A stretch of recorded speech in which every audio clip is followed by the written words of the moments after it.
start with we've continuing with a series on pregnancy and related disorders. So today we are going to speak on hepatic disorders in pregnancy. I invite the chairpersons for the first session, Dr. Ela Gupta. She's a past president and secretary of East Delhi Gynae Forum, senior consultant at Max Hospital, and a versatile actress, artist I would rather say. And welcome Dr. Ela Gupta, Dr. Meenakshi Sharma, an alumna of AIMS, our present joint secretary of East Delhi Gynae Forum, Dr. Meenakshi Sharma. Please welcome. Hello, good evening everybody. Welcome to this wonderful CME on liver disorders. So it's my proud privilege to start this CME on liver disorders. First topic is about liver disorders unique to pregnancy. We often do not anticipate that this kind of problem can lead to severe maternal and fetal morbidity and mortality. But actually, these liver disorders are sometimes very, very unpredictable, and they lead to very, very increased maternal and fetal morbidity. I've seen certain IUDs in IHCP, I've seen certain IUDs in maternal morbidity, in eclampsia, and health syndrome. And sometimes hyperemesis gravidarum itself is a very, very frustrating situation where patients come and want to get pregnancy terminated because they are not getting relief from any means. So these liver disorders is something which is many of things are not known and many things are known. So whatever is known, we are going to discuss today. And for that, I am going to invite none other than Dr. Neetina, who is a present secretary of DGF East. She is the gorgeous dynamic secretary of our DGF East, and she is going to talk about this topic. She needs no introduction. She is highly energetic and hardworking, and she has really done a lot of work for Forum. So I really appreciate you, Dr. Deepti, for your work. And now I call upon Dr. Deepti to start her talk.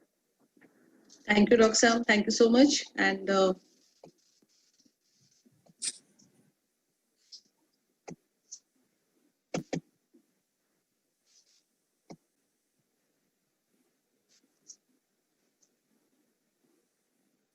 thank you so much, Anand. Thank you so much. Yes. So, friends, today's talk is on hepatic disorders unique to pregnancy.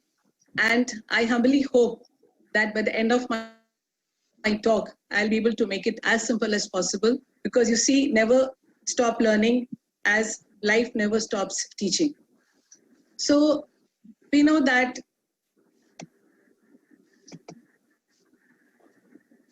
these are the resources from where I have collected my study material.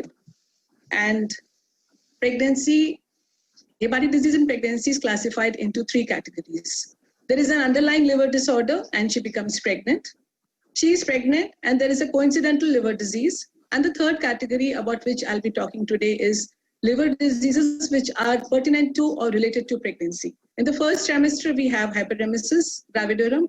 Second trimester, intrahepatic cholestasis of pregnancy. The third trimester, we have ICP again, acute fatty liver of pregnancy, and the HELLP syndrome. Now, Anil, would you be sharing next? Yes. So, pregnancy as such, we know, causes physiological changes in almost entire organ system of the body. When we have the liver function test in front of us, please keep these facts in mind. The transaminase levels, bilirubin, prothrombin time, INR, gamma GT, and bile acids levels remain just the same. However, because of synthesis by the placenta, the alkaline phosphatase and alpha-fetoprotein levels rise. There is dilutional anemia, so hemoglobin and albumin levels fall. Next. So as a general rule, any pregnant patient who presents to you with LFT showing abnormality in the transaminase or the bilirubin levels should undergo standard workup as you would with any other non-pregnant individual. Rule number 2 is that early in pregnancy, the liver abnormality presents, more likely it is to represent either a pre-existing liver disorder or a non-pregnancy related acute liver disease. Next. Now you have the patient with you. You've taken a complete history. You've done the complete physical examination, and you have the LFT in front of you. So what do you see? Do you see a raised AST-ALT, that is a disturbed hepatocellular profile, or do you see the bilirubin and the alkaline phosphatase levels rise? If it is the the transaminase levels, AST, ALT are high, you need to do the entire viral hepatitis serology, about which Dr. Ruby Bansal will be talking. You need to rule out autoimmune hepatitis, get a workup done for herpes, detailed history regarding her medication, because there are many antibiotics which would lead to hepatitis. Next, if you find that it is simply the alkaline phosphatase levels high, please remember in my earlier slides I've mentioned that high LP is very, very common in pregnancy, so no further workup is needed. However, if the bilirubin levels are high, plus minus ALP, you need to get an ultrasound done to rule out presence of gallstones or any other evidence of extrahepatic cholestasis. Next. As far as the imaging modalities are concerned, ultrasound is the safest in pregnancy. MRI can be used, but only in the second and third trimester. CT is a big no because of the risk of teratogenicity. Next. And what do you see in your ultrasounds? You see a biliary sludge, very common, up to 1/3 of all pregnancies, mostly asymptomatic. Please do not jump the gun. It will resolve spontaneously. Incidence of gallstones is as high as 2 to 12% if they're silent. Remember, they need no further treatment. However, a close watch on these patients is a must. Next. So now, as you remember, Dr. Renu Chawla's beautiful talk on skin changes in pregnancy, presence of spider angioma and palmar erythema is very, very common and normal finding in pregnancy. It does not always indicate a liver pathology. And because of the expanding uterus, even a palpable liver will be pushed up and cannot be palpated. Next. So we start with the first disorder in the first trimester, that is hyperemesis gravidarum. Nausea, vomiting of pregnancy starts around 4 to 7 weeks, peaks around 9, resolves by 20. But when this is associated with dehydration, electrolyte imbalance, ketosis, and a weight loss of up to 5% of pre-pregnancy weight, then it is labeled as hyperemesis gravidarum. The incidence is just about 0.5 to 3.5 compared to nausea, vomiting. Incidence is about 80%. HCG and estradiol are supposed to play a big role. Next, please. You get an LFT done, you get a CBC done, you find mild rise in transaminase, alkaline phosphatase, bilirubin. Hypothyroidism is there, but please keep in mind it is mild and it is transient, does not need any treatment because it is the high HCG which triggered the thyroid receptors. Next, please. So, how do you manage such a case? If the patient is clinically stable, it is just conservative, in fact, non-pharmacological therapy, more of emotional and psychological support. The only drug which is approved by FDA is doxylamine, which she has been using for the past several decades. But sometimes she doesn't respond. You need to add an antiemetic, some pro-motility agents like Perinom. It is only post 10 weeks of pregnancy and in refractory cases where ondansetron and steroids may be considered. Then next, please. Then we have the puke score. Now, personally, I have never used this puke questionnaire. It is a pregnancy unique quantification of emesis and nausea. I still depend on my own clinical judgment and assessment. However, it makes things easy. There are certain findings, certain complaints which have been given certain numbers, and you score up the complaints. If the score is 6 or less than 6, it is mild nausea, vomiting. Such patients just need a lot of psychological support, oral antiemetics, and oral hydration. If the score is 7 to 12, it is moderate. They can be managed by daycare management where the patient is allowed to go home at night so that way her home life is not disturbed. But yes, they are given intravenous fluids and intravenous antiemetics. If the score is 13, she is hospitalized and the entire workup is repeated. Next, please. Word about the intravenous fluids. Dextrose infusions are a big no. Normal saline with potassium chloride depending upon the electrolyte levels for that particular day is the rule, and you need to keep the levels of thiamine in your mind. So irrespective of the liver lab reports, treatment remains just the same. Next, please. HELP. This is a syndrome which consists of hemolysis, elevated liver enzyme, and low platelet count. Next, please. Just a small brief about the etiopathogenesis. It is the abnormal placentation which releases cytokines. it causes injury to the vascular endothelium, and that starts a chain of reaction. There is fibrin deposition leading to platelet activation, consumption, macroangiopathic hemolytic anemia, hemorrhage and necrosis in the liver, formation of subcapsular hematoma, and that is how it goes on. Next, please. So, please remember, HELP is considered a variant of preeclampsia. Incidence of HELP in a patient with preeclampsia is 4 to 12%. Without preeclampsia, the incidence is very low, just about 0.2 to 0.6%. It is commonest in the third trimester. Some incidence is also seen postpartum, about 30%. While you're dealing with such patients who come with low platelet count, please keep the DD of thrombocytopenia in your mind. So what does these patients come to you with complaint of? In 90% cases, just general malaise, viral fever like illness. The typical right upper quadrant pain is present in 60% cases. She could also come with severe headache or a nausea vomiting, which is worsening, especially in the third trimester. When you examine her, there is excessive weight gain or fluid retention. Not very specific. Nevertheless, it should start ringing warning bells that there is a weight gain beyond what should happen. And also please remember that though it is a variant of PE, hypertension and proteinuria may be altogether absent or may be very, very mild in about 20% cases. She may also come to you with jaundice or ophthalmic disorders. Next. Next, please. Now, because the symptoms are so vague, so diagnosis gets delayed by an average of 8 days. And this is where things become critical, because early diagnosis of syndrome is very, very important. The morbidity and mortality is up to 25%. So any pregnant patient who presents with malaise or viral type illness with the typical right upper quadrant pain, headache, worsening nausea, vomiting, especially in the third trimester, should be evaluated with a CBC and a LFT. Next, please. So you get a CBC done, you get a LFT done, and if the platelet counts are poor, you get a coagulation profile done, serum uric acid, keeping in mind her preeclampsia, which might indicate it is there, and you get an ultrasound done. Many a times, if you are lucky, you might actually find a subcapsular hematoma or an intraparenchymal hemorrhage, infarction, or hepatic rupture. Next, please. Now, to make our work easy, you have the signs, you have the symptoms, you've done the lab test. So how do you just categorize the severity of the patient? We have two classification systems to help you out. One is the Tennessee classification, and the other is the Mississippi. Tennessee is based on lab criteria. Platelet count less than 1 lakh, AST more than 70 units, LDH more than 600 with evidence of hemolysis and peripheral smear. If any two of the above three are present, it is partial HELP syndrome. If all three are present, it is a full HELP syndrome. And the Mississippi classification is based entirely on the platelet counts. Class 1 is less than 50,000, class 2 is 50 to 1 lakh, and class 3 is 1 to 1.5 lakhs. Next, please. So then, how do you now treat her or how do you manage her? Please remember, all this is being done in a tertiary care center with the multidisciplinary team helping you out. Obviously, you first stabilize the patient. You start with corticosteroids. A word about corticosteroids. It is not recommended by our COG, but it is being used. They don't improve the severity of the situation, but yes, there is a rapid fall in all the parameters, the LDH, the platelets, and the SGOT-PT levels, and also the need for intervention like intubation on all gets reduced.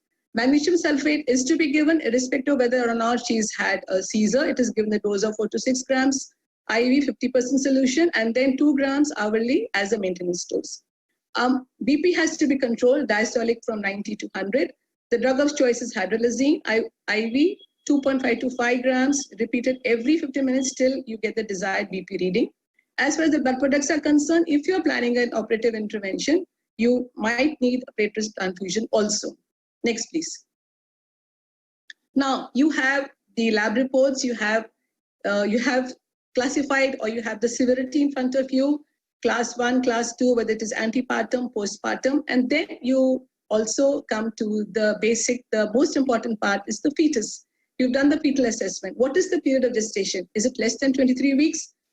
You just need to deliver her. If it is 24 to 33 weeks, stabilize the patient, let the fetal-maternal benefit of steroid take place. You can wait for 40 to 72 hours and then take a decision to deliver her. More than 34 weeks, deliver her immediately. The steroids are continued postpartum also. As far as expected management is concerned, please go back one slide.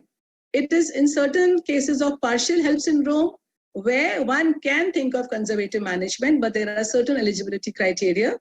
If the BP is controlled at less than 160/100, oliguria, which responds to fluid, platelet count is more than 1 lakh, and there is no epigastric or right upper quadrant pain, can be managed conservatively. But then again, you cannot go on and on. It is all in a tertiary care center with all the support. And the aim here is just that the fetal becomes mature enough to be managed easily. Next, please. This is just about the role of steroids that are not recommended by NICE, but are used. Next, please.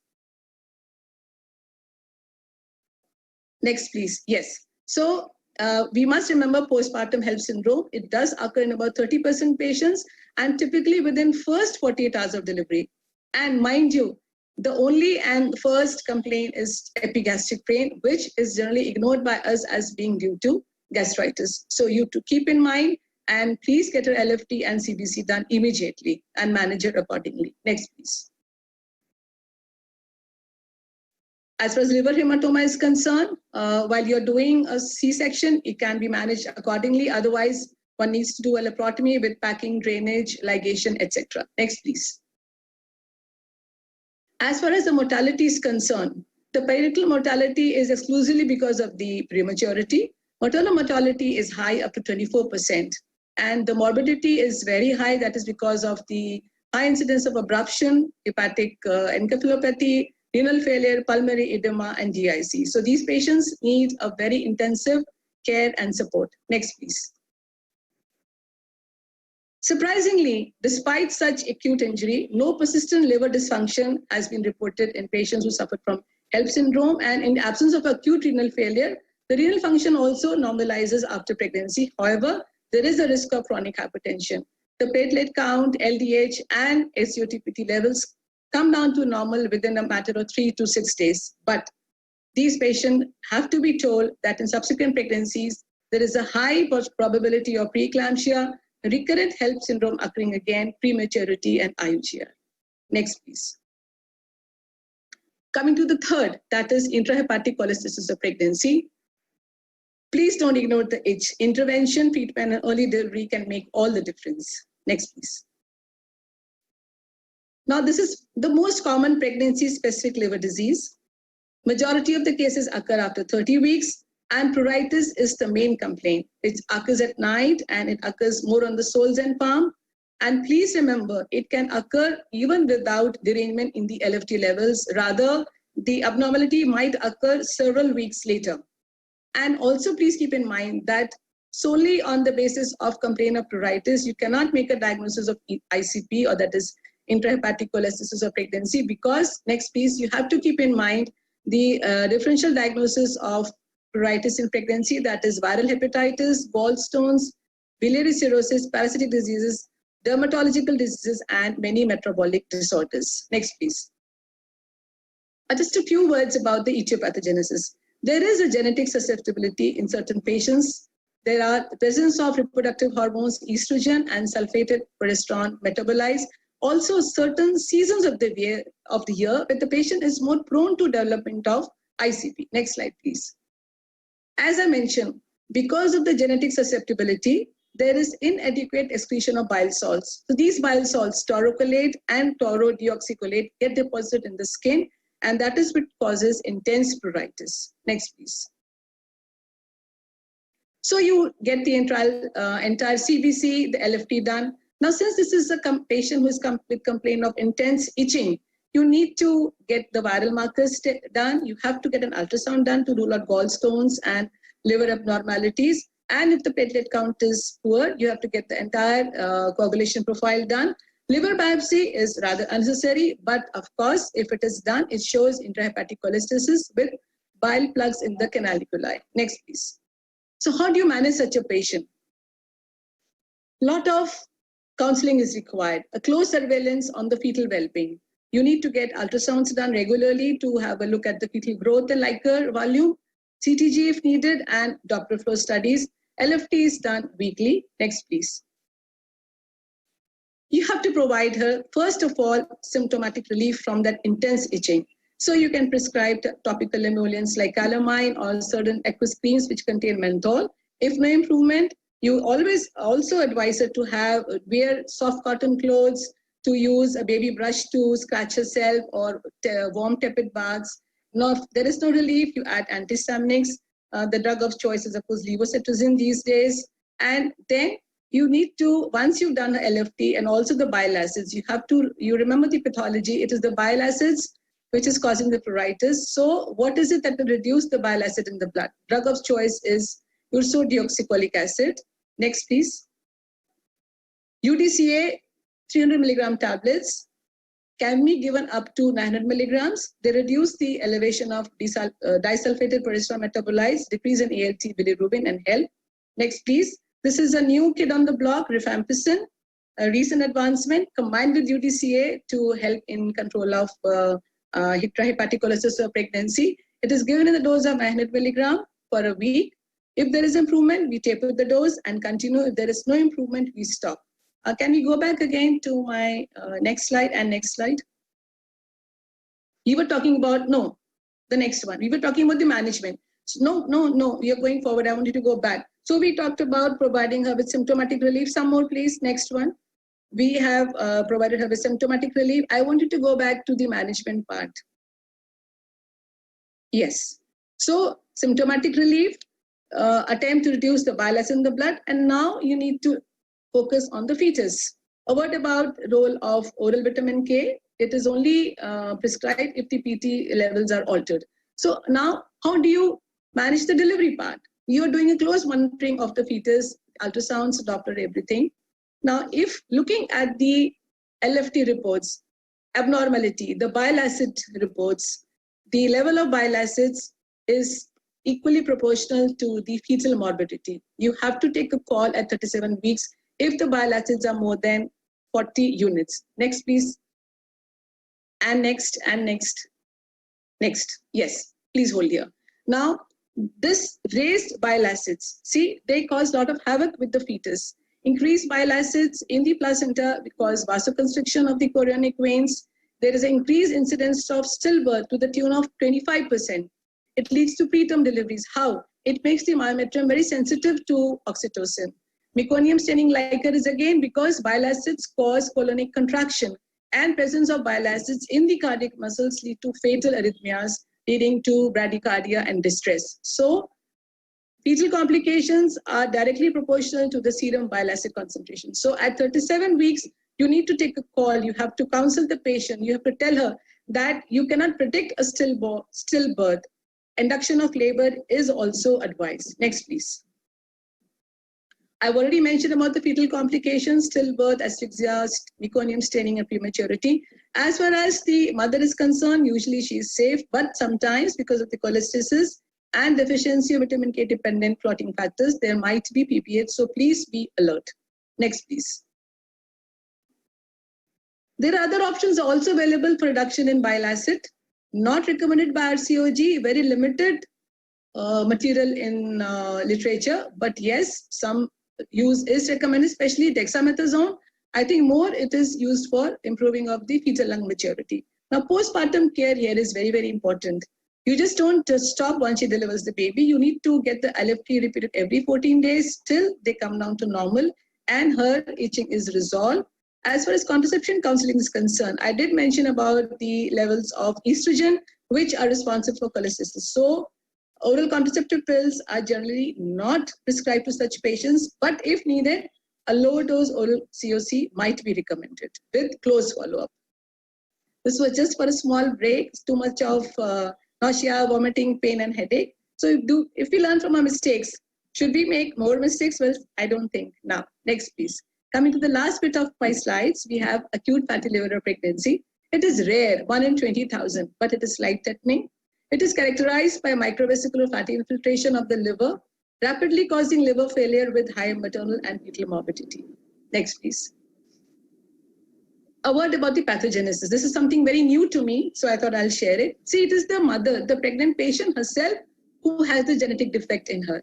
She is heterozygous for enzyme deficiency for oxidation of the fatty acids. And if she is carrying a fetus who is homozygous deficient for fatty acid oxidation, she succumbs to, the patient, the mother succumbs to acute fatty liver pregnancy. How? The fetus is unable to oxidize the long-chain fatty acids. These unmetabolized fatty acids through the placenta enter the maternal circulation.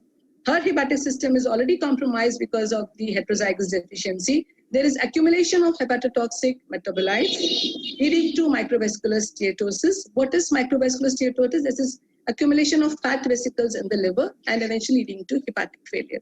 The risk factors are if she's carrying a male infant and if there is a recurrence. Next, please. So what are the clinical features? Again, they're usually non-specific. 1 or 2 weeks of nausea, malaise, headache, severe vomiting, pain, mild preeclampsia. Please remember, she may actually complain of polydipsia and polyuria. Features of diabetes insipidus may be there, usually occurring near term or immediate postpartum. The most striking lab features will be hypoglycemia, uric acid raised to the tune of 90%, which is not in tandem with the severity of preeclampsia. And as far as ultrasound is concerned, the liver may appear normal or bright with some bit of ascites. Next, please. Liver biopsy is the gold standard, but not necessary and practical also because of the presence of coagulopathy. However, if done, will show a microvascular fatty infiltration of hepatocytes, most prominent in the central zone with periportal sparing. Next, please.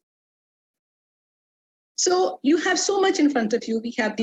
You have the signs, you have the symptoms, you have the lab reports. So Swansea made it very easy for us. He said that if you find 6 or more of these findings, in the absence of another cause, it clinches the diagnosis of acute fatty liver pregnancy. You can look up these in your books. Next, please. Then we have this slide which shows the difference between, because the symptoms, the complaints of patient with AFLP and HELP are so similar, just to differentiate and make it easier. The severity of epigastric pain is more in HELP, then there will be hypertension, proteinuria, and low platelet count without DIC. Whereas in AFLP, it is the elevated liver enzymes, hypoglycemia, and hyperuricemia, which show more severity compared to HELP. Next, please. How do you manage such a case? You have stabilized the patient, you've dealt with the coagulopathy, the hypoglycemia, prescribed her antibiotics. Please remember, all this is being done in a tertiary care unit with the help of a multidisciplinary team, liver specialists, intensivists, etc. There is only one treatment, that is from delivery. There is no role of expectant management. Next, please. These patients, now, please go back, I'm sorry. Please go back to the previous slide. Yes. Now, what is important is the future risk of recurrence is very high. Such patients who land up with AFLP, the baby, and if the baby survives, that is, and the mother and the father should be tested for long-chain fatty acid deficiencies so that you can counsel her regarding the high risk of recurrence. Next, please. So this is just to summarize. We have HG, that is hyperemesis gravidarum, intrahepatic cholestasis of pregnancy, HELP, and AFLP. Sign symptoms in hyperemesis will be nausea, vomiting, pruritus in IHCP, hemolysis and thrombocytopenia in HELP syndrome, liver failure in AFLP. Incidence is almost the same in all. Liver enzymes are not very typical of any of these disorders. Bilirubin levels remain generally less than 5. Imaging, yes, you might find in some cases necrosis and hemorrhage or evidence of cholestasis. As far as the fetal outcome is concerned, in hyperemesis, it is low birth weight or almost normal. In cholestasis, because of the raised bile acids, the fetal prognosis is a little poor.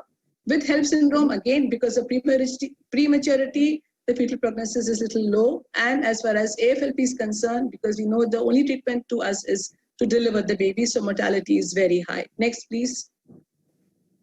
Again, how do you manage such a case? Hyperemesis is supportive. IHCP, UDCA is the drug of choice. In fatty liver, it is prompt delivery. And you have to monitor the infant for evidence of homozygous defect of fatty acid chains. And in HELP, we have to deliver her, give her platelet transfusion, and generally C-section is what we resort to. Next, please. I hope I've been able to do what I had thought, that I made it as simple as possible. Next, please. Thank you so much. Thank you, Dr. Dipti, ma'am. You have done a wonderful job explaining the hepatic disorders in pregnancy in detail. Dr. Deepti, it was a real wonderful presentation. Thank you. Actually, I want to comment two things. Number one, I want to say whenever you are getting serum bile acids done, please get it empty stomach. Yes, Number overnight two- fasting is a must. Yes. And secondly, I want to tell you about a case of mine. I had a ISCP patient, and in this patient, I had got a spontaneous, idiopathic spontaneous hemoperitoneum in the patient, and I lost the baby. So that was a real surprise case for me.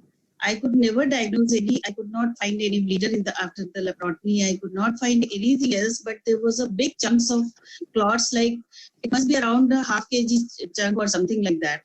And there was full of blood. It was full of blood. We have to pull it out like this, clots. And the patient's hemoglobin fell down to 4 grams, and there was no other problem except ISAP. Patient had sudden pain. It was a 36 weeks pregnancy. She had a sudden severe pain, and she came to the hospital. We thought that it may be labor pains, but we found the fetal heart was going down. We did immediate cesarean, and to our surprise, the baby was IUD. It was totally stillborn, and there was a lot of blood in the peritoneum. Uterus was absolutely normal. There was nothing, no ovular uterus, no abruption, no nothing inside the uterus. Even amniotic fluid was normal colored. So it was a very strange case. I don't know if anybody had experienced such type of case. Then I really looked into the literature, and I found that there are only 6 cases of spontaneous hemoperitoneum, and sometimes in these kind of liver disorders or ISCP, this may occur. So that was the one thing I wanted to share.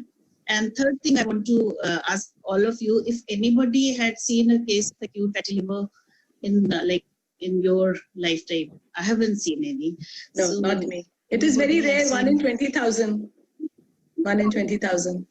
It's very rare, and actually this is something which is absolutely not seen or not, but of course one should remember the parameters so that at the time of crisis you can diagnose it.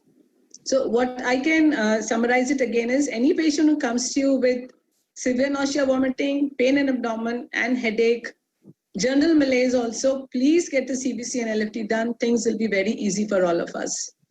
All of us. Absolutely. Thank No you, ma'am. question. I'm What sorry, I there was some network